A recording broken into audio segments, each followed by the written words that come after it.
back to One Bills Live. Steve Kastner, Eric Wood, along with you till 3 o'clock hour. We are pleased to be joined right now by a couple of special guests, guys who I've been acquainted with for quite some time. Of course, Jim Kelly, the Hall of Fame quarterback for the Buffalo Bills. I played with him for a long time, and I've run across paths with Steve Young as well in my broadcast days with CBS. He, of course, in the broadcast industry as well. Steve Young, Jim Kelly, guys, thank you so much for honoring us with your presence. It's great to see you. You guys look great. Steve, out in California, how are you doing out there? Everything okay during the pandemic? Doing good. Good to see Jimmy on the video here. I love him, and you guys. Look, I'm so grateful you picked a loss for me to come on and talk about. It's super exciting. I can't wait to tell you how great the loss was for us. Okay, just so you know. But wonderful to see you guys and kind of go through some fun history. Well, let me just say this. You should have played better, Steve. You only threw for 449 yards and 3 TDs, and you were, only 26 of 37 as well. It's an off day for you, right? I guarantee you, Steve, that we, I was replacing Joe that day, and I'm sure after the game, I'm sure everyone said, well, Joe would have been 500. 600. That's the world we live in, Steve. That's great. Yeah. You think back. Now, there's been 3 games of that type of no punt games since that game in 1992. But up to that point, that had never happened. Now, one of the reasons is that both you guys made sure it happened by throwing an interception. So we really never got to the 4th down in those series. But what if you can and I'll start with you, Jim, during that game, could you guys feel it was different? Start with you, Jim. Could you feel that was a wild game that was going to be that way from start to finish? No, I really didn't. I knew it was going to be a good game. I knew that with our offense, the way we've been playing, I knew we were going to do well. But when you play at an opposing team's field with the fans, you never know how it's going to go. And I know that a lot of times I go into a lot of games, I'm sure Steve will say the same thing, where at times the defenses will not allow you to throw the deep ball. They will have corner roll with help behind them. And when you have James Lofton, Andre Reed, and Don Beebe, you know what? I probably would do the same thing. But I think they maybe underestimated a little bit Pete Metzler, our tight end, who had a big game. But overall, it turned out to be one that, we had to come back because I think, from what I recollect, halftime, you guys were up maybe 2 touchdowns on us. Yes, and Steve, you're right. I mean, what kind of game was this for you? Because as you said, you took over for Montana in this game, and that was at a time when you just had to be just begging to get on the field for any reason. Of course, he was injured here, but to go out and have that kind of success after a game like that, did you just hey, come on, man, you got to let me play? Not only that, but just. That was an ongoing drama, maybe in my own mind, but for sure. And I it was a great opportunity. We had a great team, and to have no punts and be the first one to ever do it probably made sense because the game was tougher, tighter. I mean, to have it happen 3 times since then does make sense to me because the league's rules have changed. The game has become more college-like in a sense. Yeah. They don't have the players and the coaches can't be together nearly as much, and so that makes more sense to me today. But back in 1992, to have that's an amazing moment, and it really goes to the offenses. It goes to how we really were 2 very good defenses as well, as we proved out throughout I think both teams went to the championship game, and I think the Bills went to the Super Bowl. We ended up getting beat by the Cowboys in the championship game. Right. But no question that both offenses were, 2 of the 3 or 4 best in the league. Yeah, no question about it. And both you guys, Jim, you threw for 403 yards. Steve, you threw for 449. You both had 3 touchdowns. You both threw, like I said, the 1 interception. Leave that to a special teams guy to point that out. But this was a game, and in that era, and the 49ers getting back to Super Bowl form, and Steve, you would indeed win a Super Bowl in the next 2 or 3 years after that. Jim, you would go to this Super Bowl, and you'd been to 2. You'd go to 2 after this one. Those 2 teams never met in a Super Bowl. And if it would have been a game like that, you might have reestablished, set a new standard for what a championship game might have looked like, because that day with no Well, punts I would have been a see. lot of fun. I blew that, so you know, right? I mean, Way I to know go, that's where you're Steve. headed. I know that's where you're headed, but we ended up losing the championship game to Dallas, and that was the Dallas's. That was when they were just coming on, and even Troy Aikman after the game said we didn't expect to have this kind of meteoric rise. And so I of all the games in my life that you had to remind me of, it's the one that I throw up in my mouth every time I think about it. Just the '92 championship game. I blew it. I could have been to the Super Bowl with Jim, and Jim, I apologize. I screwed it up. Yeah, we might have won one. Right. That's right. Based on this game, right? Right. Steve And the thing Tasker, is, go ahead. I went to find out what I was going to wear for this. The first thing I saw, I should have brought out here, was a hoodie. It had Buffalo Bills, and it had Houston Gamblers on this one with number 12.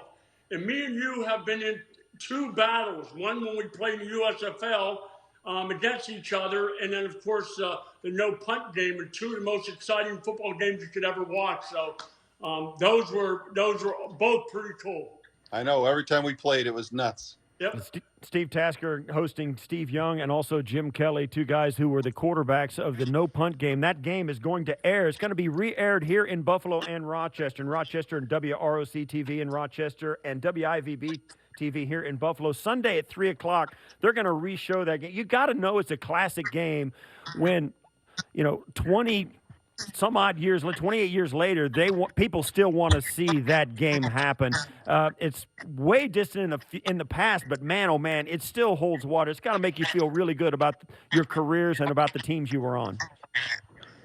Well, I got to say, Steve, one thing that people don't realize, maybe have forgotten, and they're going to see it when they do the replay. Mike Kofer attempts a 45-yard field goal with no time left to tie it up. Yeah. I mean, so, it could have been a no punt game that goes into overtime. So I was really bummed that we didn't get a chance to get an overtime that day. Yeah, it was a game that seesawed. The second half of that game was a spectacular game. The Bills kind of climbed back into it. You guys kind of asserted yourself. And I think one of the things that I like about it, not for nothing, Steve Young, it was an old Candlestick. And that's pretty cool. Yeah, Candlestick had its own strange ambiance. I mean, kind of like RFK Stadium, older. The field was always kind of muggy. Even on a nice day like this, it was kind of soggy and different. And the fans were super comfortable. I mean, they've been going there for years, and it just had so many great games, big games. Every time we played, it felt like it was, playoffs or championship kind of games. And so this game, going back to those moments at Candlestick Park, the fact that Candlestick Park is no longer, I mean, you drive by 101 where it used to be, it's gone. And so to have those kind of reminiscences, it's tough that it's not there anymore, because it almost feels like unless we didn't have these replays, you'd almost forget that it was there. And Jim, what are some of the things you remember about this game? I know Thurman had a tremendous game and was a big part of the offense, the engine that ran that. And you were calling your own plays at this time. This was well into the days of the K-gun no huddle. What do you remember, if anything, about the details of this game?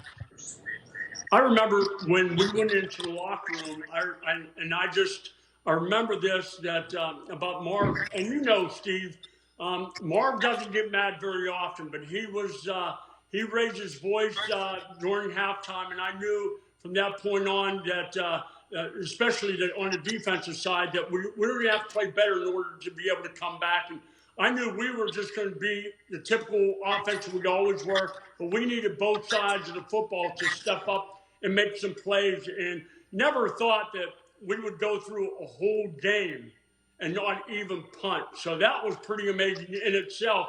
But we knew going in that their offense was pretty good, whether it was Steve Young or whether it was Joe Montana. And I've had battles, as I said before, with Steve, and I knew what type of quarterback he was. He not only could throw the ball, but his legs were just like some of the guys that you see nowadays making big plays running. So we were just going to have to keep firing away. And I can't remember who said that whoever had the team with the ball last is going to win the game. Well, it wasn't quite like that because Steve brought up the missed field goal at the end of the game, which would totally put us where we needed to be. But the thing is, I remember almost last plays of the game not going through the uprights and losing. That was not. Yeah, That's not a good feeling. Yeah, wide we right. as It well. was wide right, both of us. Yeah, exactly. I'll tell you this, and Steve Young, you can take this as a sign of respect. I had great seats for this game, by the way. I was standing on the sidelines right next to Marv, right? So I didn't actually get a chance to play at all. But I do remember this. We knelt down after the kick went wide. We had to kneel down at the end of the game, and I'm the guy that comes on as a safety for the kneel down. And sticking my head in that huddle, I've never seen Jim Kelly, Kent Hull, Thurman Thomas.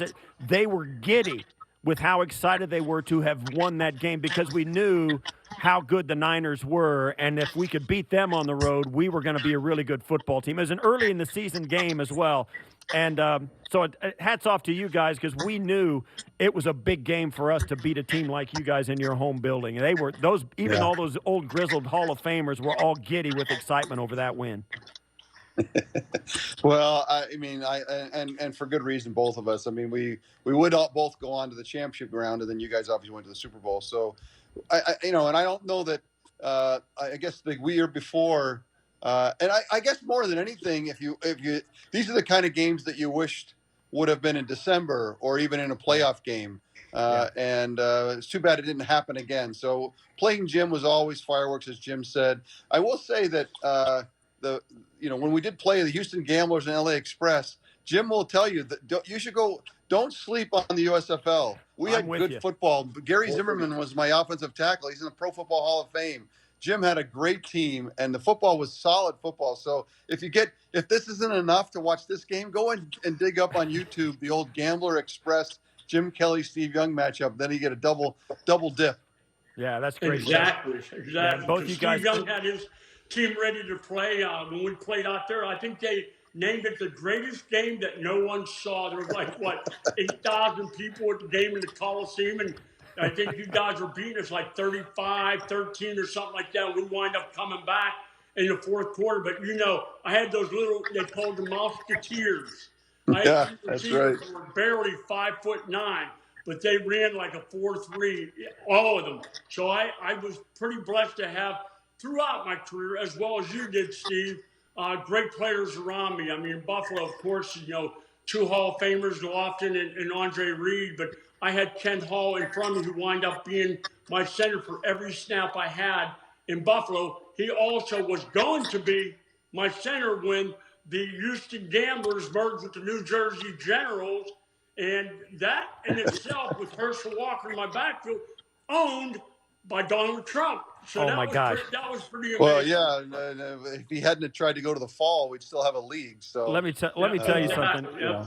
You guys, that's for another day. But we sound like we're had all a coach old. call me about the fact that we only had 1,000 people in the LA Coliseum, and what was it like to play in a silent because they're going to play in front of no fans this year. And so he actually called me and said, "Hey, so what are the dynamics of having no one in the stands? How's that going to feel?"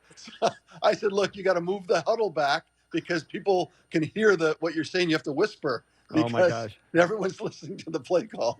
Steve Tasker along with Steve Young and Jim Kelly. We're reminiscing about how old we are as we go back to the USFL days. So fun to listen to. You guys, now both of you went on to become have great careers before and after this no punt game. You went on to the Hall of Fame.